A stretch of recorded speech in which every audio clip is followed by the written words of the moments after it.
Hola, hola, hola, hola. ¿Qué tal están todos? El día de hoy vamos a estar hablando de los módulos CSP, o sea, módulos que refieren a captura, comparación y PWM. Estos módulos son muy utilizados para distintos propósitos. Normalmente la gente suele conocer mucho lo que es el PWM, pero no conocer muy bien lo que es la captura y la comparación. Son módulos muy especiales, son módulos que sirven demasiado a la hora de trabajar y debemos de entender que nuestro microcontrolador, el PIC18F4550, tiene entonces dos módulos para poderlos trabajar. Está el famoso CSP1 y CSP2. Hay algunos microcontroladores que han sido modificados y esas modificaciones producen que existan más recursos de módulos CSP, como por ejemplo el 16F1939. Ese es un microcontrolador que está muy orientado a trabajar muchos timers, así que dependiendo esos microcontroladores, pues hay que leerse la hoja técnica porque puede ser susceptible a cambios, pero bueno, en términos conceptuales yo creo que sería lo mismo. ¿Qué sucede? Cuando yo voy directamente a los registros, yo me doy cuenta que está el CSPX con. Esa X refiere entonces a si va a ser el módulo CSP1 o va a ser el módulo CSP2. Los dos últimos bits no son implementados para este microcontrolador, pero posiblemente sí son implementados para microcontroladores que han sido modificados, como en el caso que ya les mencioné. Hay que tener mucho cuidado entonces con esa parte. De los bits que me quedan, que son 6 a trabajar, hay dos bloques. Están los DCB1 y DCB0. Entonces los DCB son unos y los SPM son los otros. Este bloque es SPM, ¿cierto?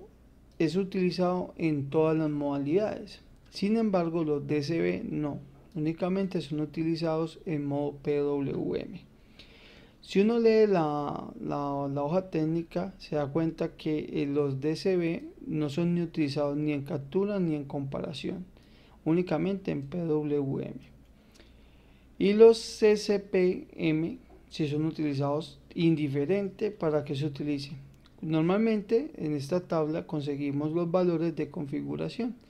Hay unos valores que son reservados por el fabricante. Esos valores no los vamos a tocar ni los vamos a manipular porque son valores que el mismo fabricante ya los tiene predestinados para otra función. Los valores de 0 me dice pues que me deshabilita los módulos SP, pero para valores distintos de eso hay distintas configuraciones. Como por ejemplo, en el modo captura podemos obtener captura de datos por flancos de bajada o captura de datos por flancos de subida. Y también podemos hacerlo por cada 4 flancos de subida o por cada 16 flancos de subida. Una de esas configuraciones, la que usted escoja, estará bien y le servirá en modo captura. Los siguientes valores son los modos de comparación. Listo, aunque estos modos los estaremos trabajando posteriormente, me voy a centrar hoy en el video de conceptualizar lo que es la captura, que es lo que implementaremos más pronto de los tres. Básicamente hay que tener en cuenta que estos módulos CSP lo que van a hacer es tomar datos y en modo captura lo que va a hacer es que me va a decir cuánto tiempo le tardó en detectar un flanco externo. ¿Qué sucede? Cuando usted toma por CSP y le llega un flanco de subida o un flanco de bajada, depende cómo lo haya configurado, pues él para ahí y dice, ya pasó el tiempo y ya me llegó el dato. Entonces le dice a usted, tardó tanto tiempo en llegarle ese dato. ¿Por qué es utilizado esto? Esto es muy utilizado para hacer frecuencímetros, es muy utilizado para leer las RPMs de un motor con un encoder, es muy utilizado para leer sensores de color que me entregan frecuencias, es muy utilizado para muchas cosas que tenga que ver con la toma de datos.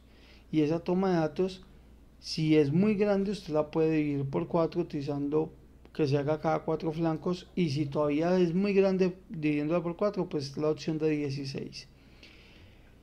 Básicamente también hay que tener en cuenta que estos módulos utilizan otros recursos fuera de este registro, utilizan otros recursos que nosotros ya también hemos tratado de explicar en videos anteriores.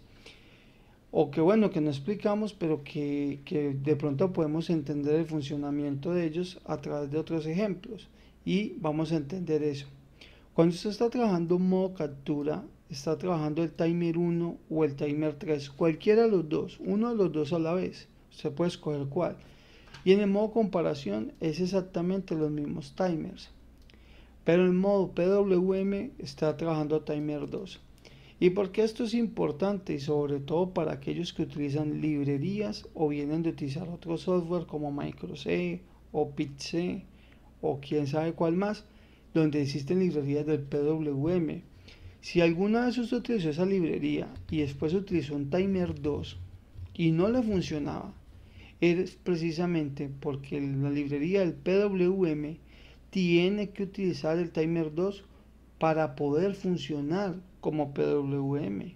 Por eso ese timer queda inutilizable una vez usted dice, ay, voy a trabajar PWM, olvídese que ya ese timer no lo puede usar, porque es un registro que necesita el módulo CSP para poder trabajar sus operaciones.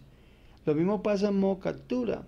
Si usted está trabajando en modo captura y usted seleccionó el timer 3 como su fuente para poder contar y para poder temporizar el tiempo que le tardó en llegar el evento externo, pues usted no puede utilizar ese timer 3 para hacer otra cosa, porque ya lo está utilizando en el módulo CSP.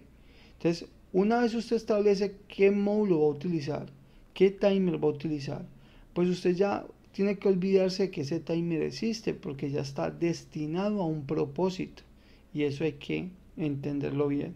Entonces, en modo captura, en modo comparación, los timers son el 1 y el 3. Y también nos dan, por ejemplo, unas recomendaciones. Como usted tiene dos módulos, usted puede hacer combinaciones, que uno sea captura, que el otro sea comparación, que uno sea PWM, que el otro sea captura, pero no todos son posibles, como bien nos vamos a fijar en esta tabla. Si usted va a trabajar el CSP1 en modo captura y el CSP2 en modo captura, se lo permite, y le voy a dar la razón del por qué. Si usted trabaja en modo captura con timer 1 y trabaja en modo captura con timer 3, pues usted puede trabajar dos a la vez, pero es porque tiene dos timers para poderlos trabajar. Si usted solamente tuviera timer 1, podría trabajar uno único a la vez. En modo comparación pasa exactamente lo mismo.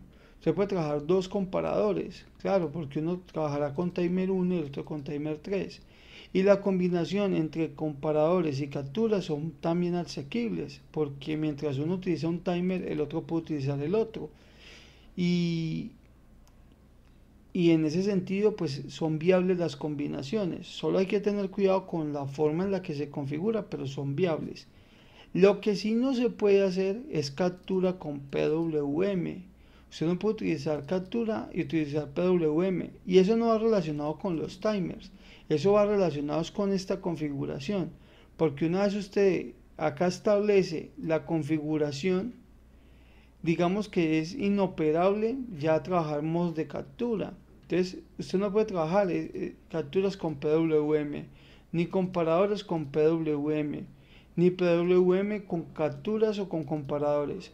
Lo que sí puede trabajar son dos módulos PWM, pero hay una salvedad. Ambos PWM tienen que estar trabajando a la misma frecuencia. Bueno, aquellos que no entiendan qué es un PWM, pues no se preocupen porque todo eso lo vamos a ir explicando a medida que lo vayamos programando. Entonces, únicamente estoy hablando de las generalidades, de lo que podemos y no podemos configurar. Y eso básicamente entonces debería ya estar, que nos quede claro el día de hoy, para no ir a meter las patas cuando estemos programando. Para finalizar el video vamos entonces a hablar de lo que es el modo captura, listo, y vamos a hablar básicamente. Entonces, en modo captura usted tiene que seleccionar uno de estos timers para poderlo trabajar. Y ese modo captura normalmente están conectados al CSPX, donde eso puede ser 1 o puede ser 2. Yo voy a explicar este diagrama, que es la mejor manera de entenderlo.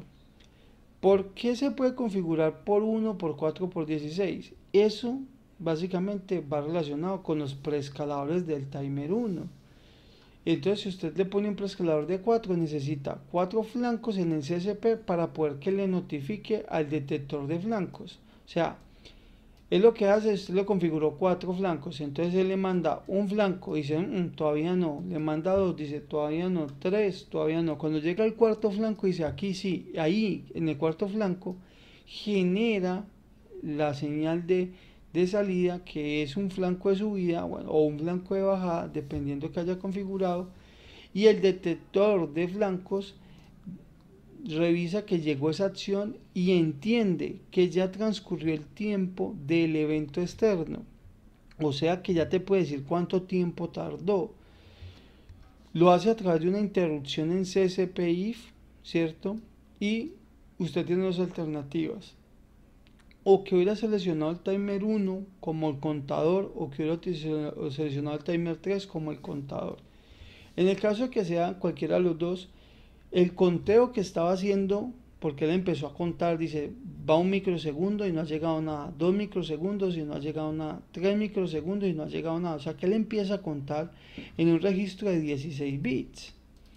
Cuando él ya detecta ese flanco y dice, bueno, han pasado 500 microsegundos. Entonces, ¿cómo lo hace eso? A través de un conteo, como ya se explicó en el timer 0. Y esos valores automáticamente, cuando ya detecta el flanco, se los pasa a CSPR como tal. Lo mismo pasa con timer 1. Si usted no selecciona el timer 3, sino que selecciona el timer 1, pues los conteos los hace por timer 1. Y una vez detecta el flanco, estos valores se los pasa al CSPR.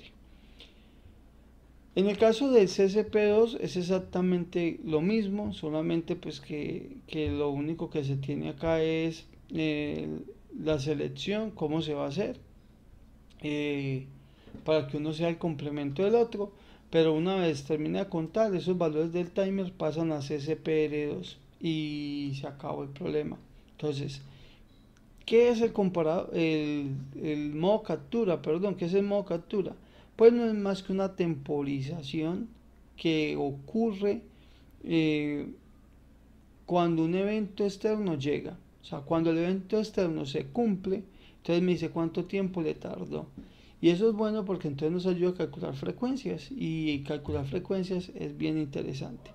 Así que bueno, eso ha sido toda la teoría en lo que respecta al modo captura. Y en un próximo video estaremos programándolo. Posteriormente estaremos explicando también el modo comparación desde su teoría y sus diagramas. Y después lo estaremos programando y finalmente con los módulos PWM. Así que agradezco mucho la atención prestada. Espero no haber sido muy aburrido con esta teoría y nos vemos en un próximo video.